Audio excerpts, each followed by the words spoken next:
सत साहिब सतगुरुदेव की जय। बंदी छोड़ कबीर साहिब जी की जय। बंदी छोड़ गरीबदास जी महाराज जी की जय। स्वामी राम देवानंद जी गुरु महाराज जी की जय हो।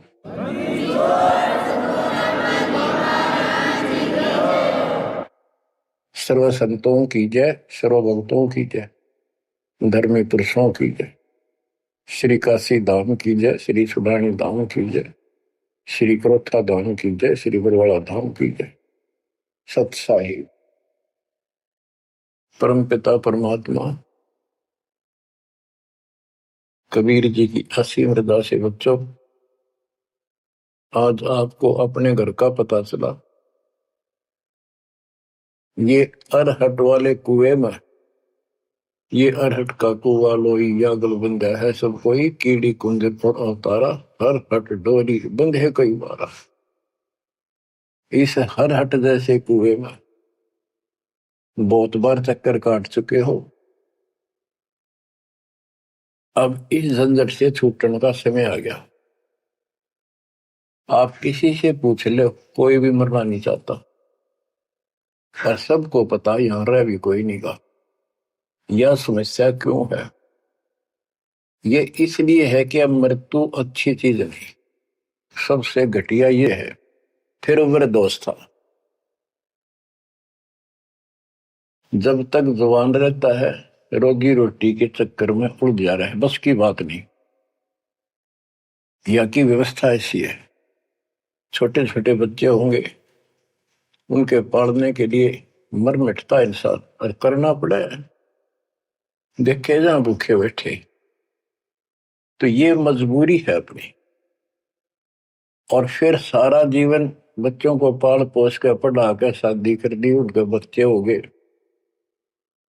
बच्चों, अपना कर्म के साथ जीव आप बैठे, बच्चे कितने अच्छे हों, कितनी अच्छी बहू आ जा पुत्रवधू, लेकिन कर्म में दुख है तो कोई न कोई इसी आंट चला देगा काल।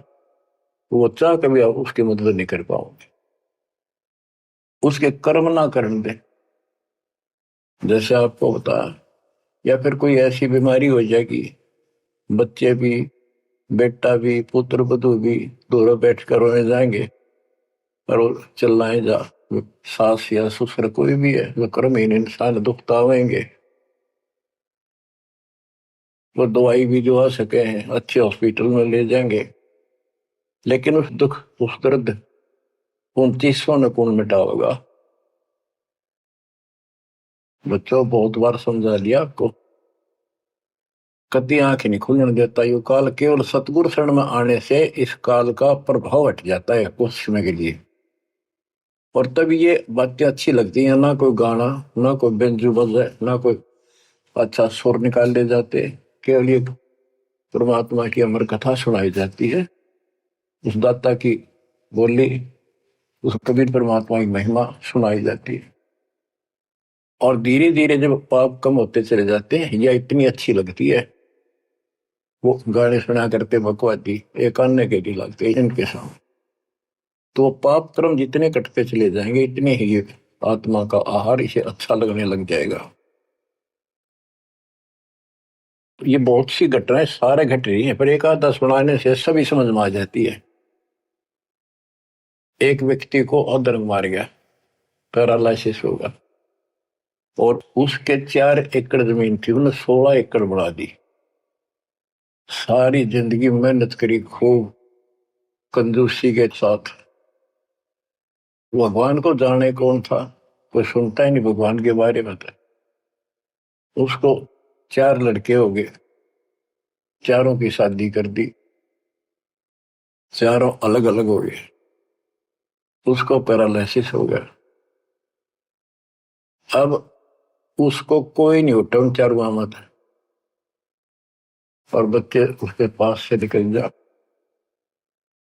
गांव के व्यक्तियों को पता चला, वो आए, उन बच्चों को समझाया, भाई बाप है, इसने कितना कुछ किया तुम्हारे लिए, कुछ तो शर्म करो। तो एक ने शर्म के मारे कुछ 10-5 दिन की सेवा फिर छोड़ दी। फिर उनके रिश्तेदार बुलाए, पंचायत हुई, रिश्तेदारों ने ये कर दिया भाई इसके 16 किले ने 5 हिस्सा बांट दो। तो 3 एकड़ जमीन तो इसका हुआ है, इसको दो, 3 किले इसके छोड़ दो, और जो इसकी सेवा करेगा वो लो। तो छोटे वाले की पत्नी बोली जी हम ले लेंगे, हम संभालेंगे। वो लालच में वो बला ले ली, बला हो जाती है ये क्रमहीन इंसान, और 1 महीने बाद से फिर छोड़ दी। फिर गांव के व्यक्ति आए, बोले भाई क्यों नहीं संभालते तुम? वो बोलिए किले भी ले लो, मारो बस का कोई सबके बीच में। तो गांव के लोगों ने एक नौकर किया, 3 एकड़ जमीन में से उसका जो खर्चा वर्ता उसको ध्यान लगे। तो जब वो पंचायत हो रही थी, बताओ था एक आदमी, और हमने देखा कई जगह ऐसी घटना घटी। तो जब वो पंचायत में आ रहे थे, रिश्तेदार आ रहे थे, वो खाट में पड़ा पड़ा नाड़ नाड़ हल्ला, और पोता आ गया उसका। उस पोता ने इतनी दूर खड़ा था वो, 5-7 फुट, नो करा नाड़ का नहीं, अकबर आजा आजा लाट कर भाई नो, नाड़ नाड़ लर्ज की नो दिखा कर मैं इससे प्यार करना चाहता हूँ, और वो दूर बात। तो वहां बैठे उपस्थित व्यक्ति बोले इन बेटा ने तक कर दी इतनी छोटी मालस, इन पोते ही कसर रह रही है, ये करेंगे। तो यहाँ अध्यात्म ज्ञान आता है।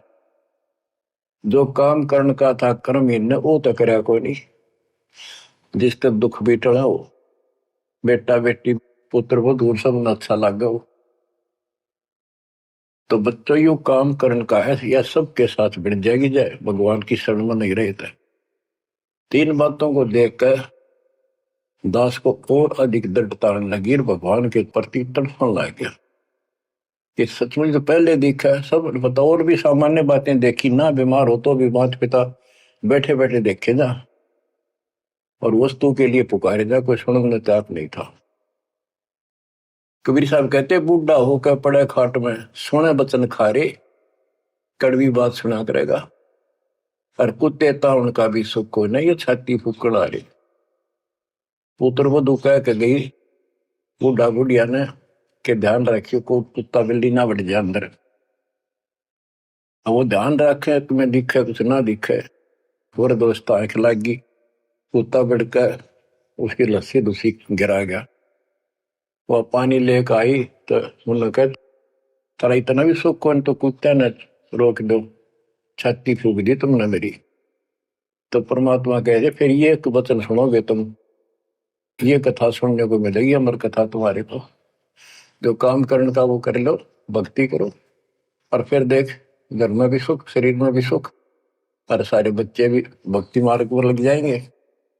बच्चे सत्संग में जाएंगे, उनके मन दया पैदा होगी, भगवान का डर होगा, उनको अपने कर्तव्य का ज्ञान होगा कि माता पिता की भी सेवा करनी चाहिए, इन्होंने में पाला पोसा है, दया बनती है अंदर इस ज्ञान से। तो बच्चों इस भक्ति इस सत्संग के बिना इंसान ऐसे जड़े डोका मर जाता है, और जब तक ये ज्ञान नहीं होता वो काम हमने सबसे उत्तम और बस इतना ही ठीक, वो अच्छा लग रहा था। तो यहाँ कबीर साहब कहते सतगुरु के उपदेश का सुनिया एक विचार, जय सतगुरु मिलते नहीं फिर जाते यम द्वार। वो दुख और आगे देखो, मृत्यु के बाद यम के दूत घसीट के ले जाएंगे धर्मराय के उस न्यायाधीश के दरबार में, फिर उनका फैसला होगा इसको नरक में डालो, इतने वर्ष, इतने दिन, इतनी घड़ी कैलकुलेटेड होते होंगे। यम के दूत उनको लेकर चलते तोड़ के तोड़ने, क्यों 1 लाख का हिसाब हो डेली, दे लट्ठा दे लट्ठा। वो नरक से वापस भाजे, उनका लठ मारे भाले ठोकर, जबरदस्ती लात मार के ठोकर मार के नरक में गिरे। कहते नरक द्वार में दूत सफर करते क्या चातान, उन तक वो ना छूटता करता चारों खानी। नरक भोग का फिर 4 खानी में भरमता, कुत्ते गधे शोर बनता, और कभी ना लगता पार। सो फेरा सब मिट गया मेरे सतगुरु के उपकार। बच्चों समझ लो इन बातों को और देखो मालिक की दया। ये बातें कदे हमने दादे परदादा पर भी ना सुनी, माता पिता से नहीं सुनी। उसकी दया विदाता की। और आज ये अच्छी लगे और बात एक भी अच्छी नहीं लगती। वो तो बेतुकी बातें हैं।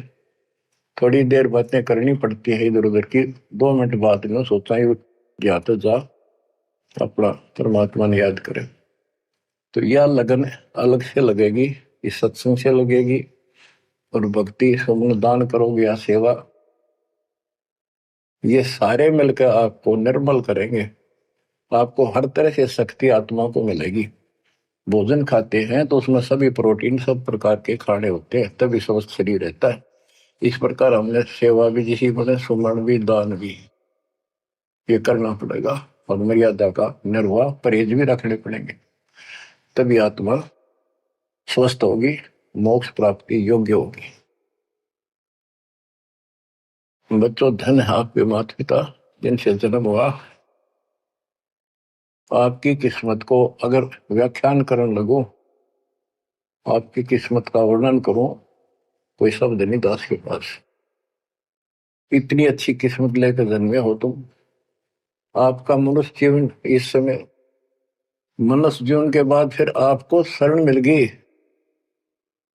गजब अजब बात यह है कि आपको शरण मिल गई। आप देखो नाम लेने तो पहले आप किस स्थिति में थे, क्या करा करते, सारा दिन कोहरे डले डोला करते और मजदूर, काल के मजदूर थे, बस पेट के मजदूर, बाचे बाचे अंडा थे। कोई भी अच्छा काम चाह कर भी नहीं कर पावा थे। आत्मा भी अच्छी थी, था आपकी नर्म भी थे, दया थी, भाव था, सारा था, भगवान की चाह भी थी, पर ऊपरली सी थी, काम चलाऊ सा था। और नाम लेने से पहले जब आपने स्टार्ट किया इस मार्ग को, देख मन कितनी बगावत करे था। ये कैसे हो सकता है, ऐसे कैसे हो सकता है, हमने तो ये पूजा की, हमने ये देखा, ये सुना। तो काल ने परमात्मा से पहले कहा था कि तुम्हारा जो हंस जाओगा ज्ञान बताने के लिए, उससे पहले कहते देवी देव धाम तो दुआओ, तीर्थ व्रत और ये झूठे जब तब मन लाओ। इस तरह की सारी शास्त्र साधना से इनको इतना मूर्ख बना दूंगा कि कोई भी उसके ज्ञान को सुनेगा नहीं। जाओ योग जीत संसारा, जीव न माने कहा तुम्हारा, जीव तुम्हारा कहा न माने, हमारी ओर हो बात बखाने। हमारी ओर होकर बात विवाद करेंगे तुम्हारे साथ। बच्चों इन बातों को याद रखो। इस जीवन की सफलता है कि इसमें परमात्मा प्राप्ति हो। आप इसके निकट आ चुके हो। आपने जो भक्ति स्टार्ट करी, आपकी यही दशा थी। कति मन मान कर राजी नहीं था। और उस दाता देखो अपने बच्चों को कैसे कैसे कैसे कोई न कोई भेज के अपना बहन भाई रह रह कर कथा सुनाई। कभी अच्छी लगी, कभी ना लगी, धीरे धीरे पाप कटते गए, सुनते चले गए। कहते सो सब सिदर मैं करूं अपने जन के काज, हरनक से पूजो मार दो नरसिंह दर के साज। इब्राहिम सुल्तान के साथ कितने खाड़े कर दिए, कितना पीछे पड़ गया जाता अपने बच्चे को नरक से निकालने के लिए। यही दशा अपनी थी। उस दाता ने कोई न कोई कारण बना के अपने को राह दिखाया है। हरे बच्चों समझो इस मार्ग को, क्योंकि ये कथा जो सारी सुनाई जाती है, ये आत्मा को सहारा देती है। ये आत्मा बहुत सतर्क हो जाती है, इन पर सब पर विचार करती है, तब इस मन को साइड कर देती है कि बस बहुत हो लिया। आप देखो क्या हाल है, कल न पशु बन जाओगे और पहले बेरा ने कितनी बार बन लिए। तो परमात्मा आपको बहुत लंबे समय से तैयार करते करते करते करते आ रहे और आप भी लगे रहे। जैसे भी जितना दाव लगा जिस जन्म में आप कर गए, फिर काल का प्रभाव ज्यादा था, नहीं पार बसाई छूट गया मार्ग। जो गुरुद्रोही हो जाते हैं ना, वो सदा के लिए खत्म हो जाते हैं। वो तो अरबों खरबों वर्षों तक धक्के खाओगे। आप विमुख होते रहे, जैसे राबिया विमुख हुई। स्टार्ट वहां से नहीं था उसका, बहुत पीछे से था, लेकिन भक्ति की चाह बनी रही बनी रही, दाता फिर मिलते रही। परमात्मा कबीर साहब कहते हैं, मेल अठेला जाइयो, तीर्थ धाम पर भटकियो, मेले बड़ा मिलाप, पत्थर पानी पूजते हैं, कोई साधु संत मिल जाओ। जब तक भगवान नहीं मिला तब तक ये आस्था भी बनी रहनी चाहिए। इसलिए परमात्मा कुछ लोगों को जो संस्कार तो निकाह होता है, कोई मत्था टेक के कितने जाके, और कुदरती वो संस्कार आ जाता, उसकी आस्था बनी रहती है वहां पर, तो भगवान में चाह बनी रही। कई नरसिंह बन कई इसने आना पड़ा, निकाल ने तो मस्तरवा दिया था, प्रहलाद भगत की आस्था खत्म हो जाती, दाता रक्षा नहीं करते, सारे समाज में आस्था खत्म हो जाती मनुष्य जीवन में, कि भगवान है ही नहीं करे। और ईशा दिखा दिया, भगवान आज तक याद है, भगवान है। इसलिए हमारी चाह बनी रही परमात्मा के प्रति। तो बच्चा, परमात्मा की असीम रजा आपके ऊपर। परमात्मा 600 साल पहले हमें राह दिखाने लगे थे, और उसी समय से आज तक बीच में अपने संत गरीबदास जी को बीच में मिले, इस भक्ति को फिर से जीवित करके, इस अध्यात्म ज्ञान को फिर से कभी खम्भ रूप गे, इनके माध्यम ये यथार्थ ज्ञान देख। और 300 साल से अमर ग्रंथ यहाँ पढ़ा करते थे गरीबदासी, गरीबदास के 12वें पंथ वाले। मेरे गुरुदेव के अतिरिक्त किसी के पल्ला नहीं पड़ा। उन्होंने दास को दिया ये खजाना, उसके बाद गहनता से इसका अध्ययन किया, आशीर्वाद उनका रहा। आज ये खजाना खोल दिया, गुरुदेव का आशीर्वाद, कबीर साहब का वचन, 5505 कलयुग बीत चुका, तो ये खेल तो होना ही था। और या गंगा आएगी, मोक्ष करने वाली असली गंगा ये है सत्संग। इसमें जो स्नान करेंगे, सत्संग सुनेंगे, मोक्ष तो इन आत्माओं का होगा। अब्राहिम सुल्तान को कैसे निकाला, उसके कोरडे तक खाए मालिक ने अपने बच्चे के, बता के लागत था, क्या नाता था उससे। अब यहां विचार कर लो, उसका हमारे से क्या नाता है, कितना गहन नाता है। वो हमारा पिता है, वही हमारी माँ है। उस परमात्मा में हमारे प्रति माँ और पिता दोनों का मोह है, कितना जबरदस्त हो सकता है वो देखो। तुम अपनी गलती से फंस गए, पर वो बैठा उस पर भी नहीं जाता खाली, कि कुछ तो निकालो काल के जाल से। आप आंख खोलो, इस मार्ग को दृढ़ता से ग्रहण करो, बच्चों वाली बातें छोड़ दोगे, सारा संसार एक तरफ हो जाए, आपने एक तरफ होना पड़ेगा। जैसे मीराबाई को कहा उसकी मां ने, सत्संग में जाना मेरा छोड़ दे, आए मारी लोग कर तकरार, सत्संग में जाना मेरा छोड़ दे, सत्संग में जाना मेरा ना छूटे, सत्संग में जाना मेरा ना छूटे, तारी चाहे जड़ कमरो संसार, सत्संग में जाना मेरा ना छूटे।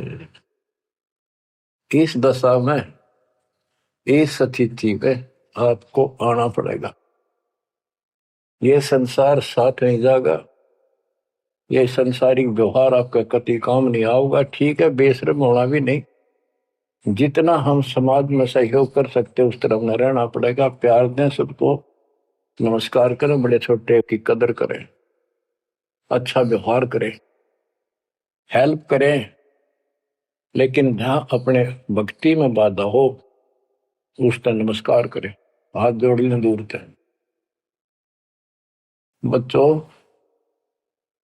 गरीबदास जी ने बताया है, गोरख से ज्ञानी गणे और सुखदेव दती जिहान, सीता सी गो भारिया संत दूर स्थान।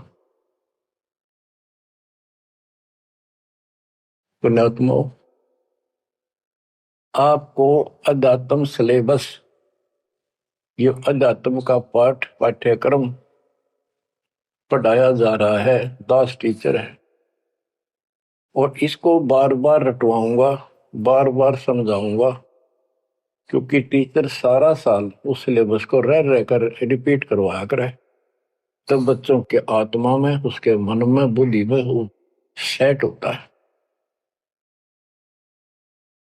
तो बच्चों, आपको ये सिलेबस दास बार बार रिपीट कराएगा और ध्यान से उत्सुकता से सुनते रहना। परमात्मा के ज्ञान को, सत्संग को सुनो, जब कति एकाग्र चित्त से सुनो।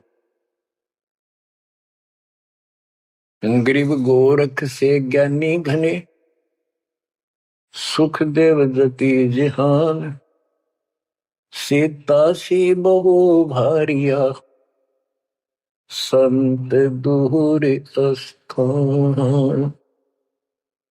अब आपको अमर ग्रंथ की अमर वाणी का कुछ अंश सुनाऊंगा।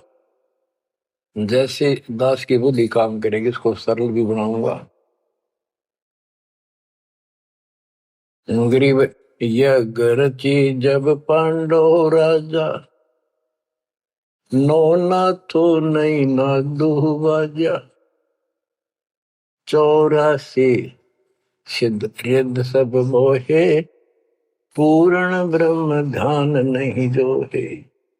अब क्या बताना चाहते हैं संत गरीबदास जी, कि जब पांडवों ने अश्वमेघ यज्ञ रची तो उसमें 33 करोड़ देवता, 88,000 ऋषि, ब्रह्मा विष्णु महेश तक उपस्थित थे, 12 करोड़ ब्राह्मण, और ये गिरिपुरी, इनका गिनती नहीं, 56 करोड़ जहां थे या दो, शंख पचायन नहीं बाजा नादू। तो कहने का भाव ये है कि गोरख से ज्ञानी गणे, सुखदेव जति जिहान, प्रसंग ये है। और सीता सी बहु बारिया संत दूर स्थान। पांडवों ने अश्वमेघ यज्ञ क्यों की थी? श्री कृष्ण जी जो उनके गुरु थे, त्रिलोकीनाथ विष्णु अवतार, उन्होंने बताया था कि तुमने, क्योंकि युधिष्ठिर जी को भयंकर स्वप्न आने लगे, बेचैनी होगी, भूख गई, रात की नींद गई, वैद्यों से इलाज करा लिया, कोई आराम नहीं हुआ। श्री कृष्ण जी के गुरु थे, उनसे समाधान जाना और कारण पूछा कि होया क्यों। तब श्री कृष्ण जी कहते, तुमने जो बंदूक घात किए हैं, युद्ध में, महाभारत में आदमी मारे और अपने प्रियजन मारे, रिश्तेदार मारे, ये पाप वो हानि कर रहा है, वो सेध रहा है। समाधान ये है कि अश्वमेघ यज्ञ करो और पूरी पृथ्वी पर न्योता दे दो, कोई आओ, धर्म यज्ञ करो एक, और धर्म यज्ञ सफल होगी तो तुम्हारा यह दुख दूर होगा, अन्यथा नहीं होगा। और यज्ञ संपूर्ण होने की, सफल होने का चिन्ह बना दिया, बता दिया निशानी, कि एक शंख 5 मुंह का, पंचानन शंख, उसको पंचजन्य भी बोल देते हैं। पंचायन, आनंद माने मुख होते हैं, पंचानन 5 मुख का शंख एक अलग स्थान पर रखा जाएगा। वो कोई बजाएगा नहीं, आप पर बाजेगा। वो बाजेगा तब जब कोई पूर्ण संत, अच्छी करने वाला उसमें भोजन खा लेगा। तो 33 करोड़ देवता बुला लिए, 88,000 ऋषि आगे, 12 करोड़ ब्राह्मण आगे, तो किसी से भी शंख नहीं बजा। न्योता देने के लिए चारों पांडवों की चारों दिशा में ड्यूटी लाई थी युधिष्ठिर ने छोड़ दिया कि भी न्योता देकर निमंत्रण दो। भीम का निमंत्रण देने की जो दिशा थी, ड्यूटी थी जिस साइड में, उसमें सुदर्शन नाम के एक सुपच, जिसे आजकल शेड्यूल कास्ट कहते हैं, उसमें सुपच कहते थे, और वाल्मीकि जाति में थे वो। भीम वहां गया। भीम ने उनको निमंत्रण दिया कि भगत जी हमारे वहां आइयो, और मैं युधिष्ठिर राजा का भाई भीम हूं, और ऐसे ऐसे हमने एक अश्वमेध यज्ञ रची है, आप आमंत्रित हैं। तब सुदर्शन जी ने कहा, सुपच ने, कि भीम तुमने तो इतना पाप कर रखा, कसाई भी फीका पड़ जाए। तुमने ऐसा जुल्म कर दिया, वो बहन आज तक रो रही है जो विधवा होगी सैनिकों की, उनके बच्चे टक्कर मार रहे हैं, माँ से पूछ रहे हैं पिताजी कब आएंगे छुट्टी। उनकी माँ एकांत में ज्यादा रो रही है, तुम बैठ के ठाठ कर रहे हो और तुम मौज कर रहे हो, तुम तो नरक में डाले जाओगे। मुझे बुलाना है, जो अश्वमेघ तुम करने जा रहे हो, ऐसी अश्वमेघ 100 का फल मुझे संकल्प करो, 100, तब मैं तुम्हारे जाके रोटी खाऊं, मैं कौन पड़े से नरक में।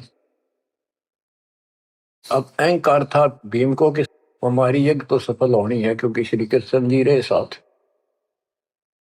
तो उस भगत को कहा कि तेने आना होता जी, निफालतू ना बोले कि तेरे बिना वह काम अड़ा है, हमारे कोई आंट नहीं लगती। तो सुदर्शन जी चुप हो गए, सकट और सवाल को उल्ट जवाब ना दे। जब उनका कति संपूर्ण नहीं हुआ, वो काम नहीं बना, 33 करोड़ यादव सारे आ लिए, सब ने भोजन खा लिया, शंख नहीं बजा। जब एक दूसरे के मुंह को देखा, वो उपस्थित ऋषि संत देवता ये बतला रहे हैं कि इनके पाप गणे कर लिए इनने। शंख बजेगा कहां से, अपने ऊपर ना लेते।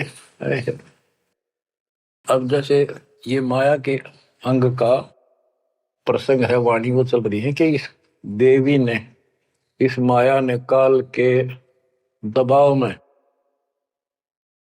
यह सबको भ्रमित कर रखा है, सत साधना करने नहीं देती, शास्त्र साधना में डरे डुबावे। कर तो काट रहा है, लेकिन यह उसके दबाव में आ गई, या क्या करे, फंस गई, इसके साथ आकर निकम्मे गए। तो बच्चों, तब युधिष्ठिर बोला, महाराज हमारे पाप गिने हैं भगवान, ये तो कभी नहीं बच जाए। तो मन पता है क्या हाल हो रहा है, वो मेरे स्वप्न में भी दिखाई देते, वो बच्चे रोते हुए, उनकी विधवा रोती हुई टक्कर मार रही है। कृष्ण जी बोला, भाई इस शंख न बजाने वाला आया को नहीं। भीम को बुलाया कि बताओ इस साइड में किसकी ड्यूटी थी निमंत्रण देने की, कि भीम की थी। भीम से पूछा कि तुम ऐसे ऐसे सुदर्शन नाम का संत है, उसको न्योता नहीं दिया। तो बोला, जी निमंत्रण दिया था, पर वो तो कुबोल आदमी है, ये बातें बोली है कि तुम पापी हो, अपराधी हो, वो तो गलत बोला। कृष्ण जी बोले, आपने क्या कहा। भीम बोला, मैंने कह दिया तो नाना होता जी, आपने ना तो मत आइए। श्री कृष्ण जी बोले, सारा काम खराब कर दिया, साधु संतों से ऐसे नहीं बोलना चाहिए, वो जो कहते हैं उसमें कोई दम हो बात में। तुम तो सारा काम बिगाड़ दिया, अब बता क्या करेगा। इतना पैसा लग गया, बात वही की वही, ओडे मुंह हो गया भीम का, कहते माँ चिरा था तक के दिफा था। श्री कृष्ण जी बोले, बैठ साले, रथ तैयार करो। उस दौरान जब यह घटना घटी, उसमें परमात्मा करुणा में नाम से प्रकट थे कबीर साहब, और सुदर्शन उस करुणा में परमात्मा के बच्चे थे, शिष्य थे। सुदर्शन जी ने अपने गुरुदेव को जाके बताया कि महाराज ऐसे ऐसे वो भीम आया था, और मैंने उसको बोल दिया भाई ऐसे ऐसे कर। परमात्मा बोले, बा वो यज्ञ तो उनकी पूरी हो को ना, उन तो वो सारे माया के पुजारी बैठे हैं, वह फिर आओगे। तू खिसक जाए यहाँ पे। सुदर्शन जी तो निकाल दिए, परमात्मा सुदर्शन रूप बनाकर बैठ गए। पांचों पांडव छठे कृष्ण जी गए 1 योजन 12 किलोमीटर दूर, रथ से उतर लिए और पैदल चल पड़े। जाके श्री कृष्ण जी ने दंडवत प्रणाम किया तो पांडव तापा मरे पड़े थे, पांचवा ने उन्होंने किया। तब सुदर्शन जी बोले, अब सुदर्शन जी कहूंगा मैं, क्योंकि ये फिल्म है, फिल्म में जो रोल जो करता है वही बोला जाता है। सुदर्शन जी ने कहा, आओ त्रिलोकीनाथ, कैसे आना हो गया। श्री कृष्ण जी बोले, हे सृजनहार, हे सारी सृष्टि के रचनहार, आप जानी जान हो, ये पांडव है और ऐसे ऐसे नहीं, अश्वमेघ यज्ञ की है, वो आपके बिना संपूर्ण नहीं हो सकती। आप दया करो और भीम की गलती को माफ करो। सुदर्शन जी बोले, भाई मैंने जो शर्त रखी थी वह पूरी कर दो। भीम ने पूछ लो क्या शर्त थी मेरी, वो जी पता हमारे को। तो श्री कृष्ण जी ने कहा कि संत मरण को चा लियो तज माया अभिमान, जो जो कदम आगे रखे सो सो यज्ञ समान। ये देख लो किसी में इतना भी अहंकार नहीं है। आज ये कति टूटे पड़े हैं, सारा खर्च हो लिया पैसा, बात वहीं खड़ी है।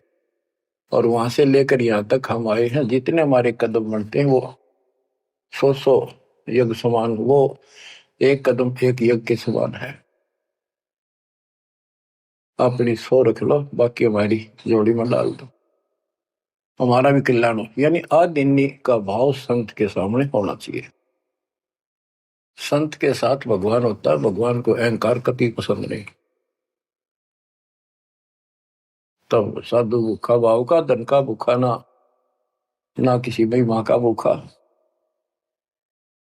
उससे पहले जब पहली बार यू भीम गया था तो निमंत्रण देने, एक तालाब में नहा आया था और उसमें खूब गोते मर मर नहाया, पैर भी नहीं टिके थे। सुदर्शन जी बोले कि भीम, यह मेरी माला तार के दिए खुट्टी पर था। भीम चला, खुट्टी पर हुआ माला सुमरनी तारन लग गया। उस पर उतरी नहीं, टस से मस नहीं हुई, पसीने आ गए। जब सुदर्शन जी बोले, भीम उधर बड़ी डींग मारा था कि युद्ध नहीं जीता जाता, एक का मारू था 10 मरे थे। अरे माला ना उठी तेरे थे, छोड़ के आ गया, दूर खड़ा हो गया। और कोई दिखाना भी जरूरी था कि कुछ है इसके पल्ले, ना तो उनके मन में फिर दूसरा देता। ऐसे हाथ किया परमात्मा ने, वाला अपने आप उठ के उनके हाथ में आ गई। धर्मदास या घना अंधेरा, बिन परचा जीव जम का चेहरा। अगर थोड़ा बहुत ना दिखाऊं अपनी शक्ति तो काल का बंधेरा मेरी तरफ आवे को नहीं। उस दिन तो बड़ी बात बोल रहा था भीम, और सुन ले, तेरे जैसे पहलवान बहुत होगा जाए लिए। जिसमें तू उस दिन स्नान करके आया था ना, वह खोपड़ी थी उस कुंभकर्ण की। खोपड़ी, ये सिर का ऊपर ऊपर का कटोरा, जिसमें तेरे पाँव भी न टेके, ऐसे ऐसे होकर जानिए बकवादी। भक्ति बिना बात नहीं बने बच्चों।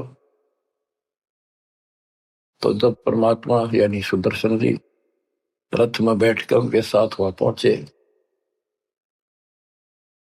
द्रौपदी ने देखा कि कौन सा है संत, पता चला यू केला यू होगा। तो तभी उसके मत्था ठन गया कि इससे क्या होता, ये इतने ऋषि बैठे तपस्वी फलाना।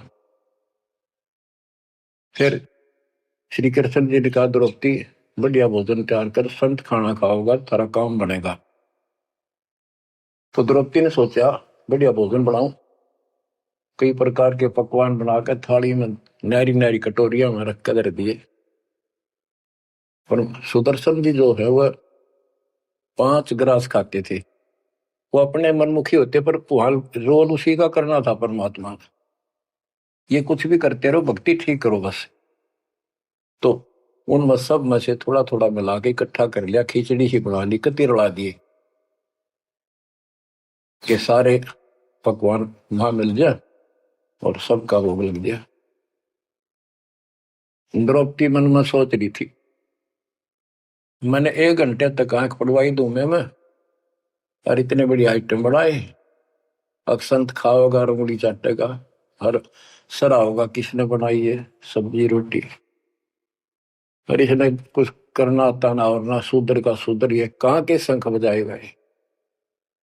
अब परमात्मा ने यानी सुदर्शन जी ने 5 ग्रास खाए, 5 बार शंख बोला। वो युधिष्ठिर जी बड़े खुश हुए, कृष्ण जी से कह रहे आपने बड़ी दया करी, बड़े महापुरुष खोज के लाए, हमारा तो काम बन गया। कृष्ण जी बोले नहीं बना, ये तो शंख कंटिन्यू बजना चाहिए था, अखंड, और काफी देर तक स्वर्ग तक सारी पृथ्वी पे इसकी आवाज जाएगी, धीमी धीमी मीठी मीठी प्यारी प्यारी, तब सफल होगी।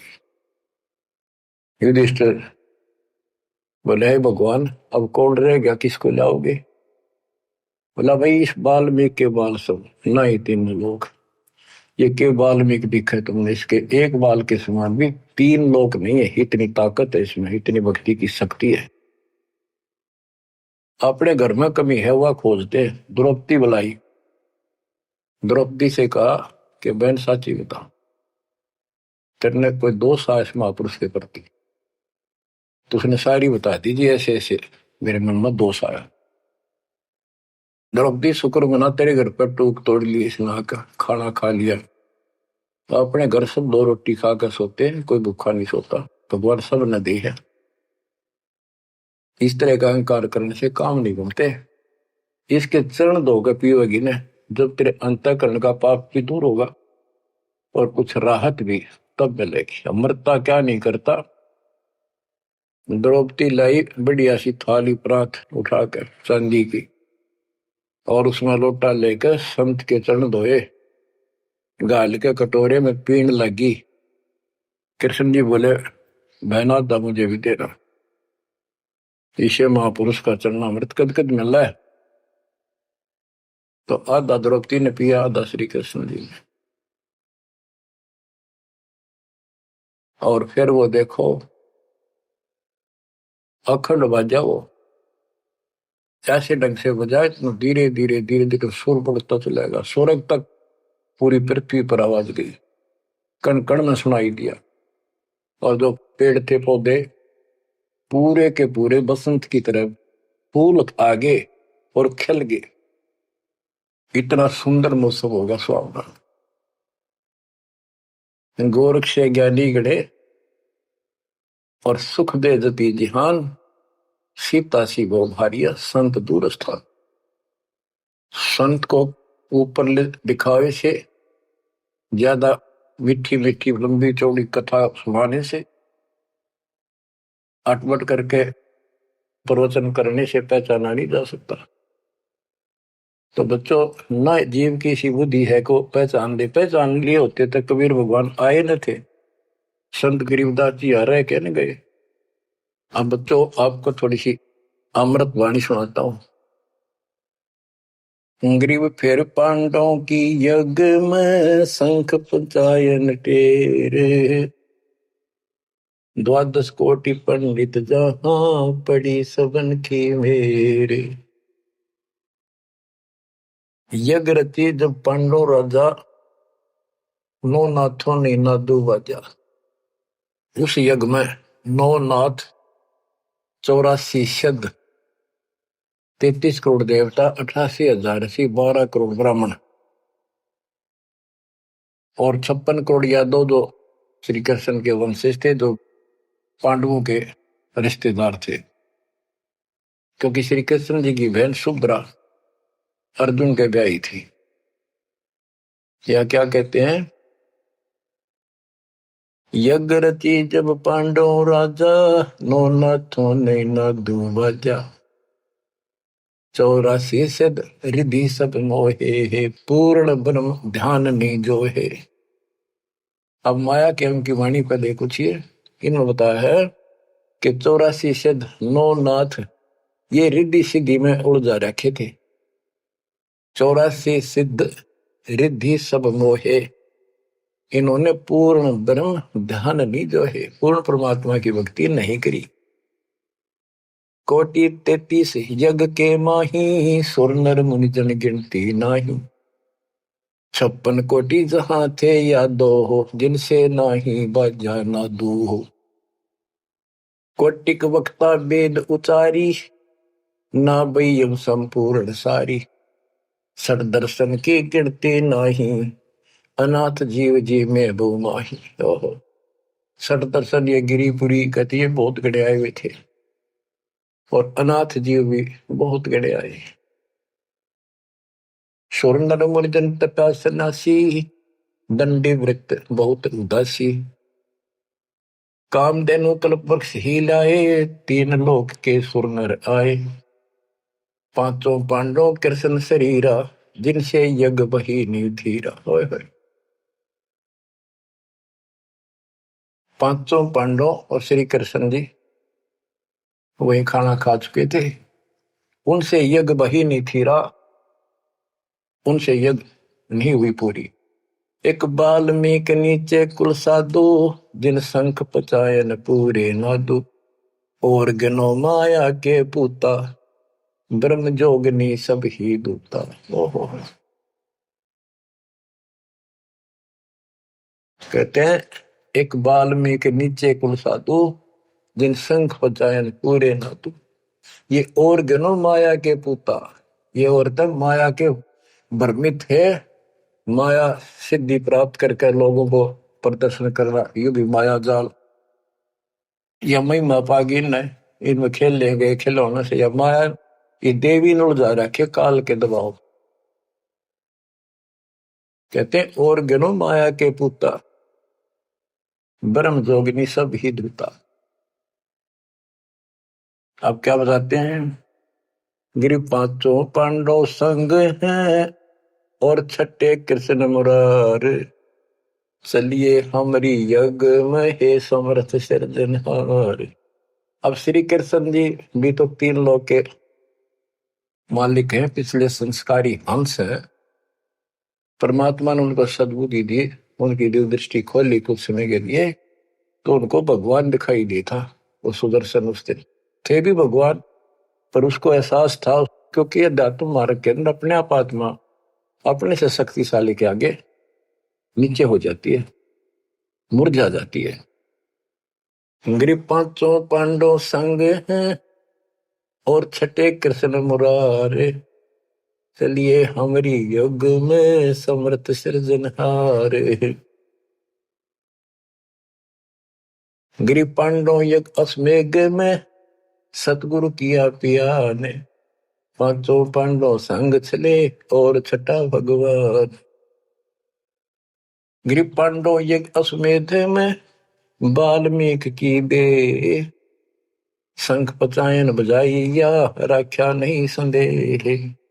गिरिव सुपच रूप धर आइया, सतगुरु पुरुष कबीर। तीन लोक की मेदनी, सुर नर मुनि जन भीड़। कहते हो सुपच का रूप धरकर स्वयं सतगुरु परमेश्वर कबीर जी आए, जहां पर तीन लोक की सेना बैठी थी मेदनी, या दुनिया भरी पड़ी थी। 33 करोड़ देवता, 88,000 शेरियो, 56 करोड़ यादव। 33 कोटि यज्ञ में आए, 688 सारे। 12 कोटि वेद के वक्ता, सुपच का शंख बजा रे। के 33 करोड़ देवता, 88,000 ऋषि, 9 नाथ, 84 सिद्ध, 12 कोटि वेद के वक्ता ब्राह्मण, ये सारे वहां पर बैठे थे। उन तो ये छोटा सा काम नहीं हुआ, 3 ताप के अंतर्गत पांडव दुखी हो रहे थे। तुम कौन राम का जपते जापम, ताते कटे ना तीनों ताप। तो बच्चों, परमात्मा की आपके ऊपर असीम रजा है, आपको पूर्ण परमात्मा की भक्ति मिली, पूरा सतगुरु मिला, आपको मोक्ष दे दाता सच्चाई।